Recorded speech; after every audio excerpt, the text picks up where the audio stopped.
All right, welcome back. This is a patrol story, and it's kind of gross. You might want to have the kids out of the room. You'll see when you hear the story. I just transferred from a Latin area for 7 years into an all-black area. And I'm only saying that because there's a contrast in the two. You know, the lifestyles are different, the ethnic backgrounds are different. It's all different things, and it's all, from my eyes, it's all fun. I told you earlier on realcopstoryvideos.com that I'm just in awe of areas I worked, because it's so exciting and fun and interesting and all the words you want to use, dynamic and challenging, and I mean just comical. Everything is what we do for a living. So anyway, so I'm in an area, and I'm working with a white partner. He's been here 7 years. I'm brand new, but I'm a senior guy now. I'm in charge of 9 officers. I'm pre-sergeant material, so, you know, and he knows that, but he's not trying to kiss my butt or anything. He just, you know, and so he's showing me around. We both have about the same amount of time on the job, and he showed me the division. Okay, now I never been around blacks. I never been around this type of violence, different kinds of violence in East LA. Latins, you know, they beat their wives, they steal cars, there's gang shootings. Well, here it's more of a family thing. It's more of neighbors fighting neighbors and people, husband and wives fighting each other, which is a different thing. I'm saying it didn't happen in the Latin area, but it seems more, I got more calls here, and I stayed in this division for 6 years, it's happening more here, more of an interpersonal conflicts of husband and wife.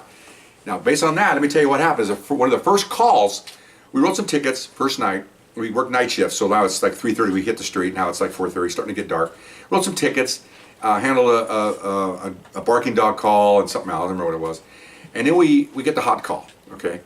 And it turns out that I found out the next several years that this is an ongoing evening. There'll be, just say 20 patrol cars, and we'll each handle 20 radio calls a night. I mean, just literally going from one call to another call to another call. And the hot shots come out, the hot ones that require sirens and red lights. This was one of them. We got the call, cutting in progress, ambulance en route, and he gave us the address, so we take off, red lights and siren. We're pretty close. I know how close we were, because most of the time when you go to something like this, the paramedics beat you there, because the calls go out directly to 2, but sometimes, depending on where the call's from, sometimes the fire department's closer than we are, because we're officers on patrol. We're never near, it seems like we're never near where these people need help. So we get there pretty fast. So we roll up, you know, and there's an older gentleman, black gentleman, with a t-shirt and shorts, sitting on the stoop of an apartment house, okay, 2-story apartment house. He's got his hand like this. And he's an older gentleman, got gray hair, gray beard, probably in his 60s. I go, "Sir, are you all right? You called?" He goes, "Yeah, I called. I'm going to use some of the language I don't normally use on this .com thing." And I go, "What happened?" I said, "Well, the bitch cut me." I said, "Well, okay, who cut you?" You know, I'm not going to use his language.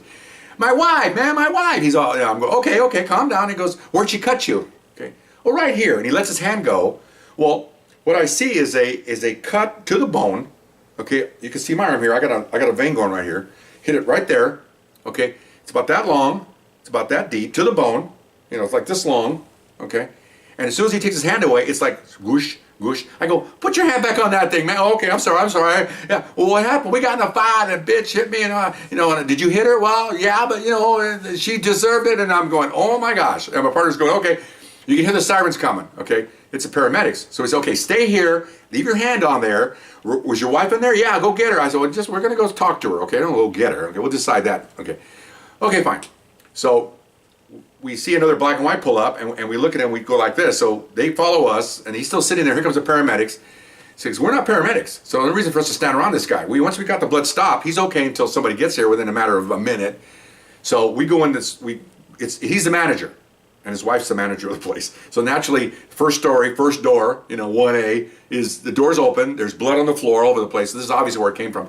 So it's our call, we go in first, have our guns out just in case.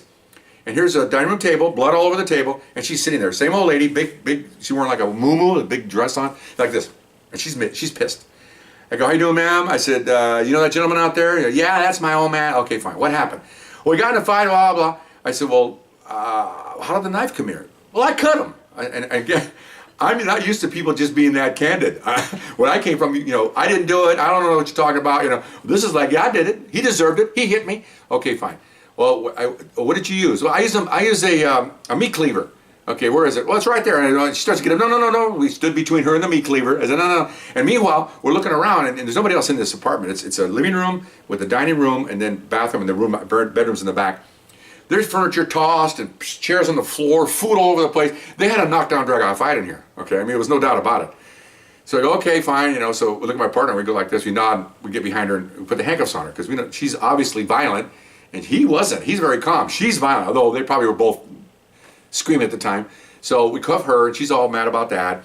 And then 2 other officers come in, and they call us over, and they go, we just talked to the neighbors, and they were both fighting and rolling around the floor, and he was slapping her because some witnesses saw what went down, and that she pulled out the meat cleaver and hit him. So it's pretty much, you know, self-defense and all this good stuff. So, okay, fine. So supervisor gets there, we tell him, and he goes, well, you know, he says, he slapped her, she cut him, and I'm watching the supervisor because, again, I will become a supervisor. I'm saying, well, he goes, book them both.